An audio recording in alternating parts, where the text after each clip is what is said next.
Itulah yang disebut menggunakan jabatan kita amar ma'ruf nahi munkar. Dan seorang komandan keliru kalau tidak menggunakan jabatannya masuk surga. Pak Irfan, saya punya pesan, lebih baik Bapak paksa ini anggota masuk surga daripada dia sukarela masuk neraka.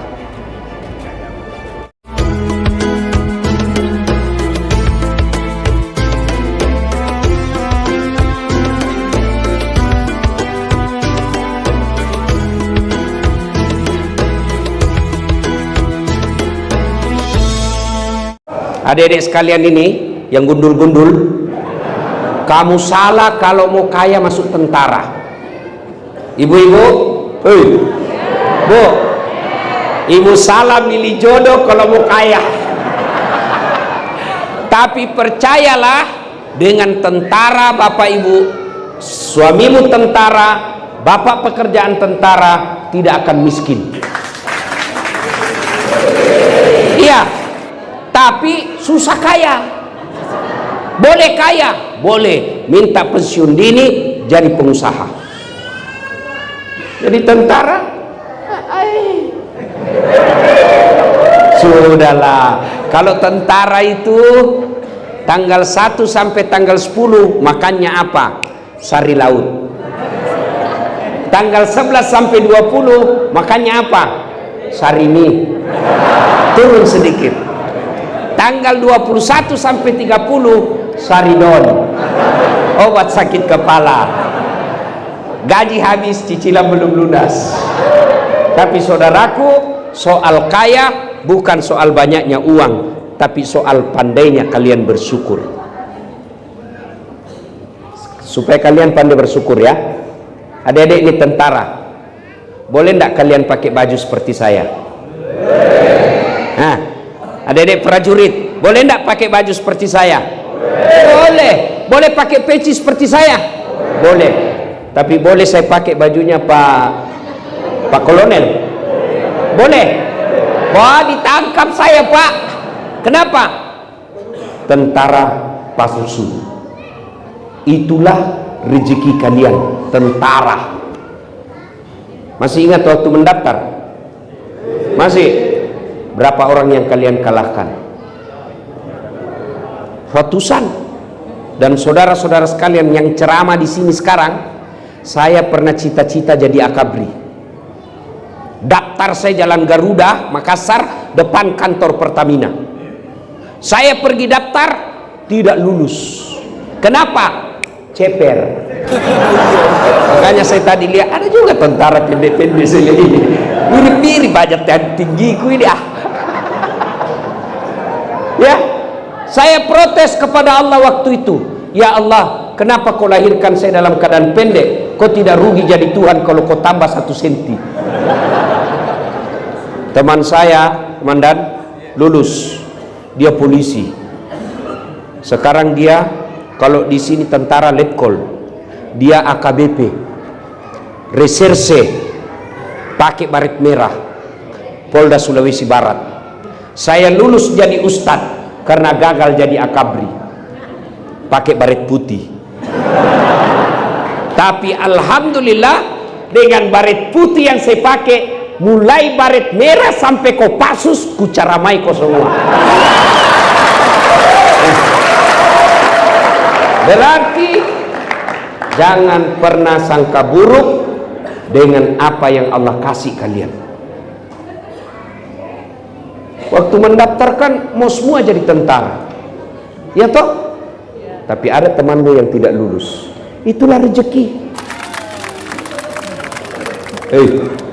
Bu, Bu, Ibu, mau enggak saya kasih iPhone? iPhone 15 1 tera. Mau Ibu? Mau? Tapi begitu saya kasih Ibu langsung tuli. Mana yang mau tadi?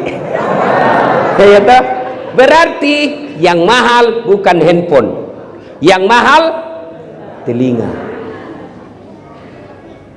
Dan hebatnya ini telinga, tempatnya bagus.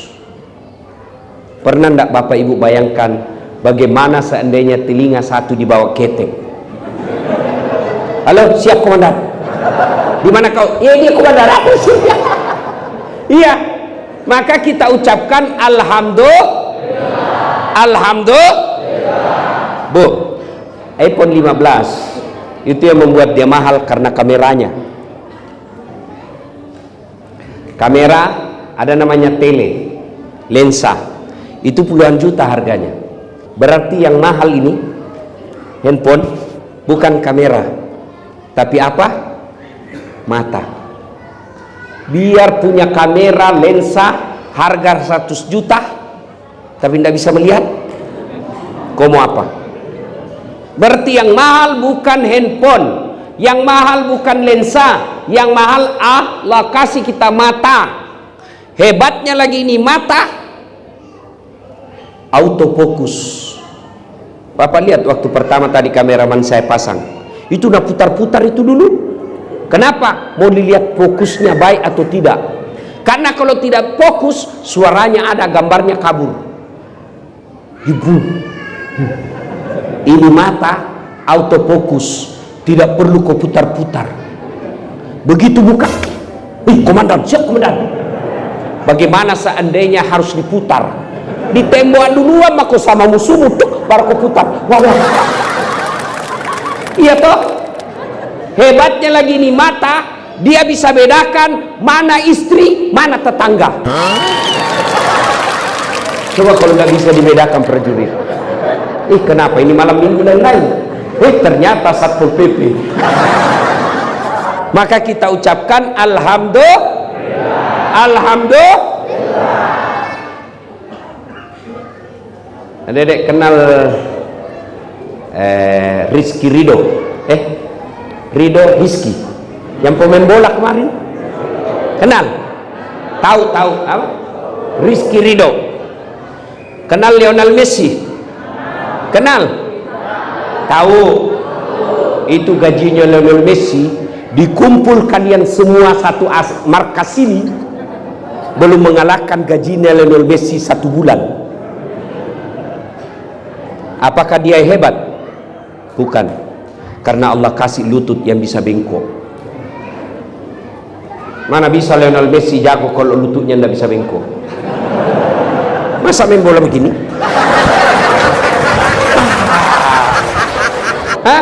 Maka yang mahal bukan bola, bukan skill, yang mahal lutut.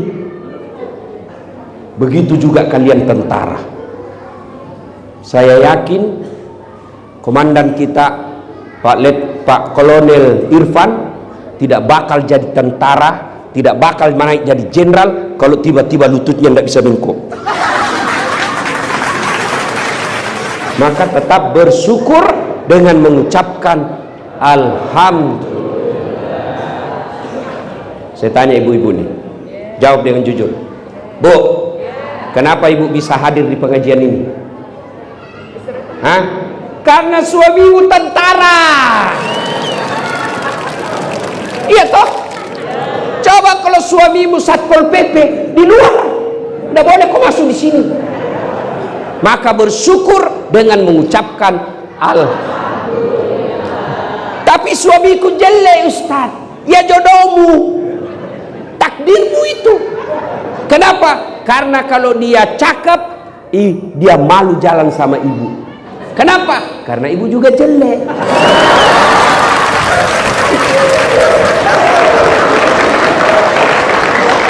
Jelas. Maka selalu mengucapkan alhamdulillahirabbil alamin. Jangan pernah sangka buruk dalam hidup ini. Yang membuat kalian menderita, yang membuat bapak ibu susah dan sengsara hati, kalau ibu sangka buruk. Bu, tidak mungkin ibu bahagia kalau selalu sangka buruk sama suami. Tidak. Bertahan jadi tentara, anggota Persib, tapi kalau sangka buruk sama suamimu, sudah gaji sedikit, rumah asrama, mobil-mobil tentara pergi majelis taklim, kalau naik setengah mati. Sudahlah, saya tahu semua ibu. Iya kan? Ya. Tapi kalau selalu sangka buruk, maka sudah kita susah hidup, tidak bahagia lagi. Tapi kalau ibu bahagia, selalu sangka baik, lihat istri orang mewah mobilnya, bagus rumahnya, tapi ibu bisa berkata, meskipun mobilku tidak baik, tidak semegah kamu, tapi suamiku baik, kami rukun rumah tangga. Daripada kau rumahmu bagus, mobilmu mewah, tapi bertengkar tiap hari. Tapi kalau orang kaya bertengkar tiap hari, masih dinikmati dunianya. Tapi kalau sudah jelek, gaji ala kadarnya, rumah bocor-bocor, bertengkar terus, kapan kalian bahagia? Yang herannya bertengkar, hamil lagi. Ada begitu di sini. Maka resepnya bersyukur, sangka baik. Halo ibu, bu, telepon suami pagi, tidak dijawab. Oh, berarti suamiku lagi latihan. Telepon lagi duhur, tidak dijawab. Oh, suamiku ini sholat duhur. Telepon lagi asar, tidak dijawab. Oh, dia lupa HP-nya ini, kasihan. Tiba-tiba masuk WhatsApp teman asrama. Saya lihat suamimu bonceng cewek cantiknya. Oh, berarti suamiku lagi nge-grab.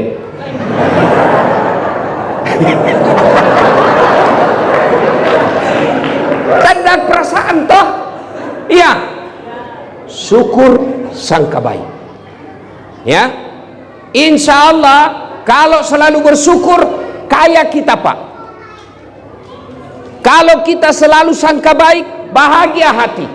Kapan dia kufur, tidak bersyukur, meskipun sudah dikasih banyak, tapi dia selalu merasa kurang, itulah orang miskin. Dan soal rezeki, ibu tidak usah cemas, Allah yang jamin. Mau tahu rahasia rezeki? Saudaraku para prajurit, tahu cicak? Tahu cicak? Apa dimakan cicak, bos? Masuk akal enggak? Masuk akal enggak? Enggak masuk akal. Cicak cuma di dinding, nyamuk terbang. Bagaimana ceritanya? Mana bisa makan itu cicak? Satu di dinding, satu terbang. Enggak masuk akal toh. Tapi lagu saya waktu kecil apa dia bilang? Cicak-cicak di dinding, diam-diam merayap, diam-diam merayap. Datang seekor nyamuk, datang. Lagu tidak bilang cicak lompat ke nyamuk. Iya toh? Maka saudaraku, jangan pernah sangka buruk soal rezeki. Allah sudah tahu. Kenapa kami ini gaji sederhana? Allah tahu kalau bapak gajinya banyak, bapak bisa masuk neraka. Kenapa? Dia pakai maksiat. Kenapa suamiku sudah komandan regu, mobil masih itu terus?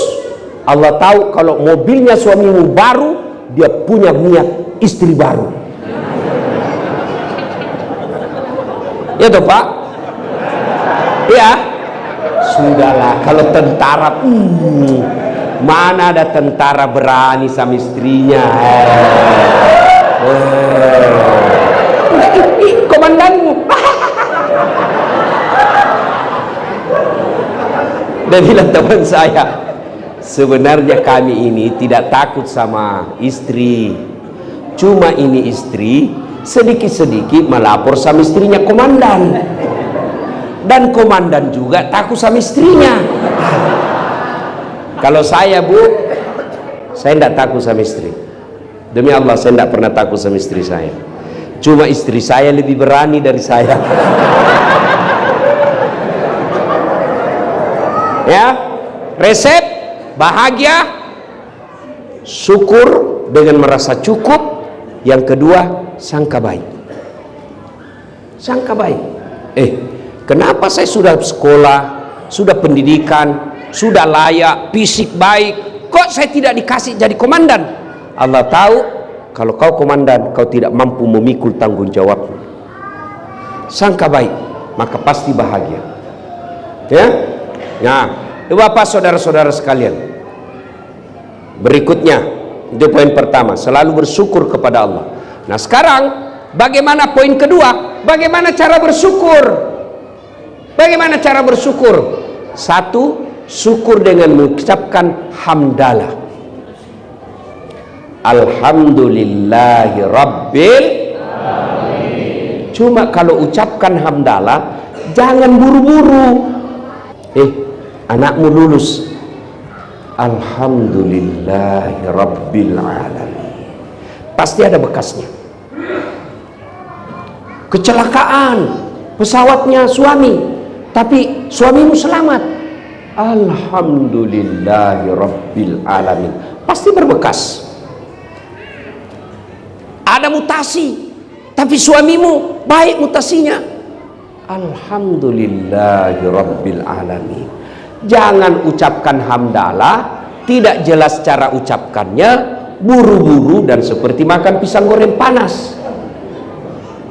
Ada kan orang ucapkan hamdalah tidak jelas. Coba lihat kalau dia berzikir di masjid. Coba lihat berzikir di masjid, apa dibaca? Subhanallah, subhanallah, itu yang baik. Tapi biasanya kan cepat dan jelas.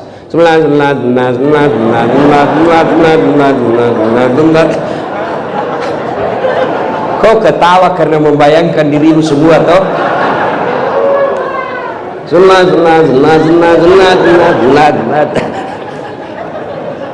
Supaya berbekas, ucapkan hamdalah, usap di dada, mau sempurna, terjemahkan dalam hati. Segala puji bagi Allah, Tuhan seru sekalian alam. Yang kedua, cara bersyukur, sujud syukur. Bagaimana caranya? Seperti ketika sholat, langsung sujud. Di mana Ustadz? Bagus di masjid. Boleh wudhu, lebih bagus lagi kalau ada wudhunya. Kalau tidak ada wudhu, tidak apa-apa. Di dalam tugas, lagi kita apa namanya itu, latihan, ada kecelakaan dalam latihan, kita selamat, Alhamdulillahi Rabbil Alamin. Yang kedua, langsung sujud syukur di tempat itu. Dengan ucapan apa? Boleh Bapak contoh ucapan saya, boleh tidak? Begini, ya Allah, terimalah sujud hamba ini sebagai tanda syukur hamba kepadamu atas nikmat yang kau berikan kepadaku. Saya terbebas dari bencana ini. Dapat pengumuman sekolah, kenaikan pangkat, masuk dalam nama kita, Alhamdulillahi Rabbil Alamin, sujud syukur. Yang kedua cara bersyukurnya, bertafakkur.